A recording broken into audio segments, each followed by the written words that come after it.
이번 시간에는 A라 부스트 알고리즘에 대해서 간략히 확인해 보도록 하겠습니다. 노트는 31페이지에 해당되고요. 인풋은 P 차원이고 아웃풋 타겟은 그 A라 부스트에서는 볼륨만 먼저 보기로 하죠.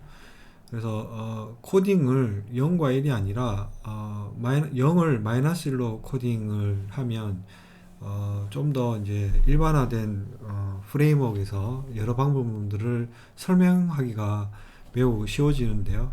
이 부분에 관해서는 어, 그 회귀 문제의 단차와 더불어서 같이 비교를 하면서 설명을 드리도록 하겠습니다. 일단 우선 0을 마이너스 1로 코딩 변경을 했다라고 생각하시면 됩니다. 여기서 HM은 n번째 모델에 대한 이제 그 표기가 약간씩 이제 노무마다 틀려져서 있는데 오류가 있는데 배깅의 이 캐피탈 M 대문자 M은 배깅의 부스텝 샘플에 B에 해당된다라고 보시면 됩니다. 여기서 이제 M으로 모델의 의미로서 M을 썼고요. 그래서 HM은 위크러너 혹은 하이퍼테시스라고 부릅니다. 그래서 에이라 부스트는 프로이드와 사피르가 1997년에 했고 이스라엘 계열의 학자들이고요. 이걸 가설이라고 하나요? 위크러너를 가설로도 논문이나 방법으로 설명할 때 이런 용어로도 설명을 합니다. 이건 뭐냐면 이러한 의미는 위크러너의 의미는 오류율이 2분의 1보다 조금 작은 분류규칙으로 정의할 수가 있습니다.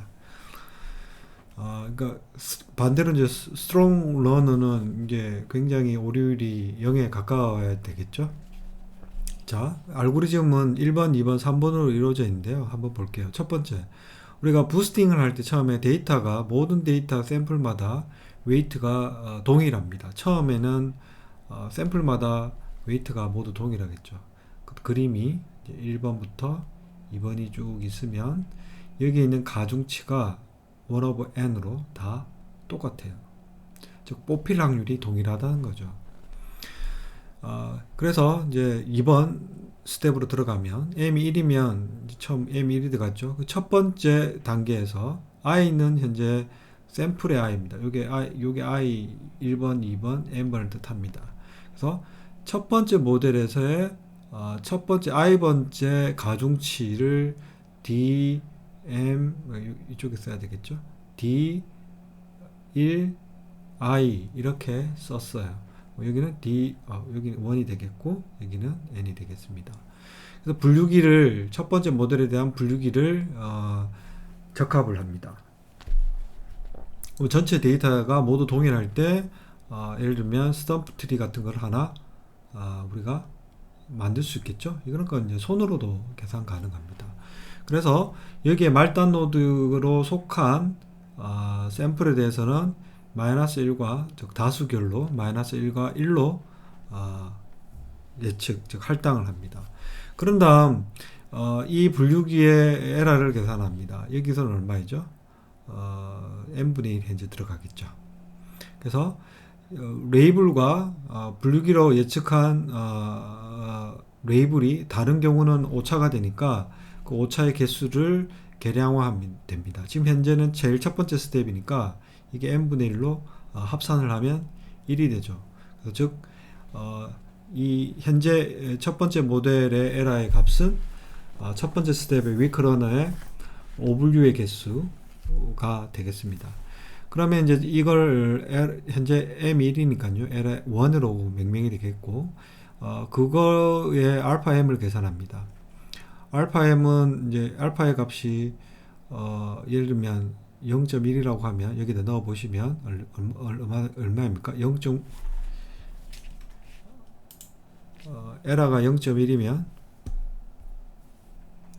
에러가 0.1이면 이 값이 알파의 그 가중치가 1 빼기 0.1 나누기 0.1이니까 얼마죠? 9가 되죠. 만약에 에러가 처음에 발생했던 에러가 2배가 되면 1 빼기 0.2에 0.2가 되니까 얼마이죠? 4가 됩니다. 그래서 로그를 씌워도 알파가 양수고 1보다 크니까요. 그래서 에러가 작을수록 이 오분율이 작을수록 알파 값은 커져요. 그렇죠? 그러니까 즉 그 말은 분류가 잘 된 모델에 대한 가중치 값은 커집니다. 그래서 부스팅에서 가중치가 두 개가 있다고 했는데 가중치 D는 데이터 샘플마다의 가중치를 뜻하고 알파는 모델에 대한 전체 웨이트입니다. 그러니까 가중치가 됩니다. 그런 다음 가중치 업데이트를 합니다. 이 가중치 업데이트는 이 결과를 바탕으로 해서 다음 스텝에서 개별 샘플에 대한 웨이트를 수정하기 위한 겁니다. 그 수정하는 방향은 설명드렸다시피 웨이트가 그러니까 오류가 난 데이터는 웨이트가 커지게끔 디자인이 되게끔 설정을 해요. 지수를 이용해서 이 값을 계산합니다. 따로 설명드리기보다는 시간 관계상 우리가 직접 실제 데이터를 넣어보면 이 값이 오분류가 된 자료에 대해서 이 값이 커지고 오분류가 작은 자료에 대해서는 이 값이 작아진다는 것을 확인하면 되겠죠. 그런데 이제 이게 전체 웨이트가 합이 1이 즉 약간 뽑힐 확률처럼 해석하기 위해서는 이렇게 조정된 웨이트를 다시 합산을 했을 때 1이 되게끔 만들어주는 역할을 GM이 합니다. 그러니까 계산을 하고 난 다음에 전체 값들을 다 모아서 나눠주면 합이 1이 되게끔 할 수가 있겠죠. 그래서 예를 들면 2 더하기 5를 했으면 이 합산한 양이 7로 해버리면 1이 돼버리죠. 그래서 이 7에 해당하는 게 ZM이 됩니다. 자, 그런 다음에 이 과정을 반복을 이제 하는데요. n번만큼 반복하고 난 다음에 각 클래시파이어가 나오고 위크러너의 이제 얘 값은 -1과 1 둘 중에 하나를 가지죠. x의 값에 대해서 알파는 n번째마다의 중요도가 됩니다. 자, 그러면 실제 데이터에 대해서 다뤄보기로 하죠. 이 예제는 사피르 예제에서 들고 왔고요. 여기가 번호가 있습니다. 번호가 1번부터 이렇게 있는데요. 조금 더 크게 볼까요? 잘 보이시나요? 번호가 이제 여기가 1번, 2번, 3번, 4번, 5번으로 이렇게 되어 있거든요. 그러니까 조심하셔야 됩니다. 번호가. 그 마이너스 번호가 4번이 이렇게 중간에 있으니까 조심하셔야 됩니다. 그래서 4번하고 5번, 8번이 이제 이렇게 그 순서대로 1이 쭉 앞에 있고 그러지 않으니까 조심해야 된다는 뜻입니다. 처음에 전체 데이터가 10개니까 뽑힐 확률은 10분의 1이죠. 그래서 0.1로 처음에 D1이 있습니다. H1은 이제 처음에 스탬프가 이렇게 설정이 됐다라고 하면요. 이거 현재는 X1이 뭐 0.2라고 하면 이런 식으로 스탬프가 주어지겠죠. 그렇게 분류가 이제 H1이 X가 이런 분류 규칙으로 주어졌습니다. 물론 이제 이쪽으로 되면 -1이 되고 아니면 1이 되게끔 만들어 주려면 이제 여기다 1을 곱하고 빼기를 하면 되겠죠. 크게 쓰면 이렇게 쓰면 0.2보다 크면 얘가 플러스로 가야 되니까 빼기 1로 하면 되겠네요. 맞죠? 그러면 이게 H1이 되겠죠. 어떤 X가 들어왔을 때 그 X의 첫 번째 원소가 0.2보다 작으면 플러스가 되게끔 만들어야 되니까 이게 조건을 만족하면 1이죠. 2를 곱하고 빼기를 하면 1이 됩니다. 그렇죠? 이거보다 크면 어떻게 돼요? 우측에 오면 0이 되니까 인디케이터 펑션이 0이 되니까 전체가 0이고 빼기를 하면 -1이 됩니다. 그래서 클래시파이어는 이와 같이 분류가 되는데 이제 문제는 요 번호에 해당되는 1번, 2번, 3번 즉 플러스 얘네들이 이렇게 회색 영역에 있는 1번, 2번, 3번들이 오분류가 나죠. 이쪽으로 우측에 가게 되므로 그래서 오분류가 났습니다. 그래서 영역과 원래 레이블과 다르면 오분류가 되죠. 그래서 H 값을 계산하고요. 에러는 몇 개죠? 에러가 지금 전체에서 3개가 발생했죠. 10분의 7이 0.3이 되고요. 이 엡실론 1을 계산을 반영을 해서 알파를 계산을 하고요. 알파는 했죠. 알파와 y는 여기 있는 값들이고 h도 여기 있죠. 그러니까 y랑 h를 곱하고 거기다가 알파를 곱해서 마이너스를 붙이고 익스포넨셜을 취한 값을 계산할 수가 있습니다. 그러면 오분류가 나면 웨이트가 일단 커진 것을 확인할 수가 있죠. 그 다음에 오분류가 나지 않은 데이터에 대해서는 웨이트가 상대적으로 작아요. 처음에는 이제 똑같다가 이제 오분류가 나면 커지게 됐죠.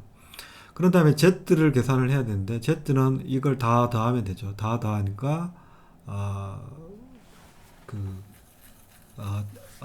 이렇게 해서 요 값을 이제 D를 요 앞에 처음에 D를 계산을 D를 0.1을 여기를 다 곱하고요. 그럼 축 나왔죠.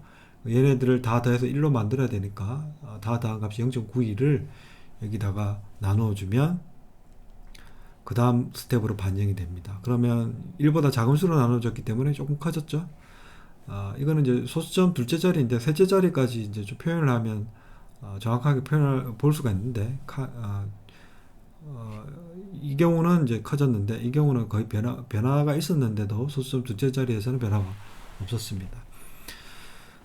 그래서 이제 D2를 얻게 되고 D2니까 이제 웨이트가 처음에는 0.1로 똑같았다가 첫 번째 스테이지에서 오분류가 난 자료들은 웨이트가 커졌어요. 그렇죠? 그럼 또 동일한 과정에서 이제 두 번째도 클래시파이어가 X1이 이제는 0.8보다 작으면 플러스로 한 클래시파이어가 결정이 됐네요. 이때 오분류는 이제 얘네들이죠. 그럼 얘가 번호가 이 중간에 있는 번호가 6번 7번, 9번이에요. 그러면 6번, 7번, 9번이 6번, 7번, 9번이에요. 회색 영역이 있는 오분류가 난 자료니까 3개가 또 났죠. 3개가 났는데 이제는 이제 엡실론이 그 웨이트된 그 오분류로 계산을 해야 됩니다. 이건 나중에 얘기하기로 하고요. 그래서 똑같이 이제 이런 값이 계산이 되면 이제 요 값들을 계산하는 과정은 동일합니다. 그래서 또 반복을 해서 계산을 하는데 엡실론은 산식은 이렇게 산식은 여기 있죠. 이게 엡실론이에요. 이제 그래서 웨이트된 웨이트로 개수를 살리기 때문에 이와 같은 값을 가집니다. 그래서 곱해 가지고 또 이제 이걸 계산하고 D2 값을 이걸 또 계산을 이 값에다가 이걸 곱해서 얘를 내고 얘를 쫙 다 더하면 이제 0.8이니까 또 이제 0.81을 나눠서 하면 이제 좀 커졌죠. 그래서 이제 이러한 과정을 반복을 하게 되고요. 그럼 우리가 확인해야 될 게 이제 알파 값들은 이 클래시파이어가 가장 이 세 개 중에 클래시파이어가 가장 중요한 게 이제 순서대로 보면 이게 좀 커지죠. 처음에는 0.4이다가 0.65, 0.92 점점 이제 커지죠. 자, 그러면 이제 우리가 최종적으로 예를 들어 한번 해보시면 될 겁니다. 그래서 우측 상단이면 어디죠? 여기겠네요. 여기의 영역에서 클래시파이어를 결정하라고 이런 x1, x2 값이 주어지면 이쪽이죠. 이쪽은 마이너스 1 영역이고 이쪽이니까 마이너스 1이죠. 이쪽은 플러스 1이네요. 그죠? 그러면 해당하는 그 부호와 예측 부호와 값을 곱하면 돼요. 마이너스 0.42, 마이너스 0.65, 여기는 얼마죠? 0.92. 그러면 이게 음수네요. 맞죠? 마이너스 1.07이고 음수죠. 음수면 이 영역은 음수라는 겁니다. 여기에 음수가 나왔고요. 이와 같은 방법으로 모든 점의 영역에 대해서 확인을 해보면 이와 같은 6개의 영역으로 나눠진 것을 확인을 할 수가 있습니다. 이상으로 간단한 예제에 대해서 이 예제는 사피로와 프로이드의 2012년 이 부스팅과 관련된 책의 예제이고요. 유명한 예제입니다. 그래서 여러분들이 직접 부스팅 알고리즘을 이해를 할 때 이 산식의 순서대로 그 웨이트를 조정을 해서 직접 연산을 해보시면 좀 더 그 알고리즘을 이해하는데 도움이 될 것으로 사료가 됩니다. 이제 이걸 이제 이론적으로 왜 이제 이렇게 업데이팅을 하는지에 대한 거는 다음 시간에 다루도록 하겠습니다. 이상으로 부스팅과 관련된 간단한 예제에 대해서 설명을 드렸습니다.